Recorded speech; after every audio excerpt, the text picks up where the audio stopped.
While we're on the subject of homes, let's pay a visit to a kitchen, or at least what looks like a kitchen, with Father doing the cooking on a perfectly ordinary gas stove. But there's a catch in it. In fact, in due course, there'll be a good many catches, for these aren't apple dumplings he's cooking, but cricket balls. He works at the factory in Kent, where cricket balls have been made by hand by the Twort family for over a century. Cubes of cork form the basis.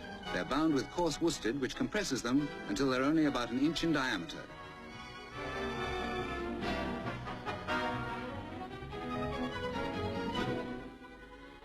The bound core is called a quilt, and the binding is a very skilled operation.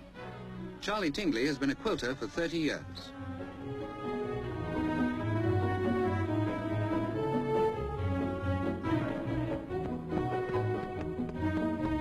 No guesswork here. The weight of the quilt must be exactly right, and so must the size.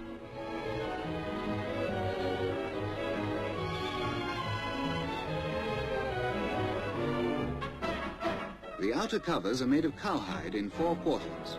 These quarters are stitched together in pairs to make 2 cups, which will be clamped onto the quilt ready for the final stitching, the most delicate operation of all.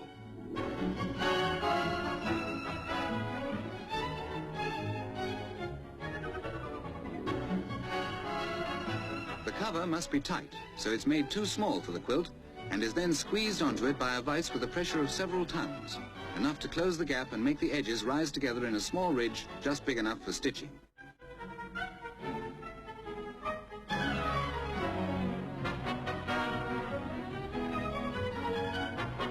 In Tudor times, cricket balls were made of wood.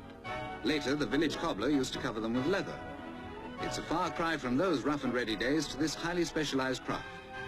Even so, the modern treble-sewn ball dates from the reign of George IV. So finely balanced is a top-rate cricket ball that even the 23-carat real gold lettering on the sides can make a difference to its flight. In these highly mechanized days, no one will regret that there are still a few trades where only hand craftsmanship will produce perfection. And the result is perfection, a joy to bowler and batsman alike.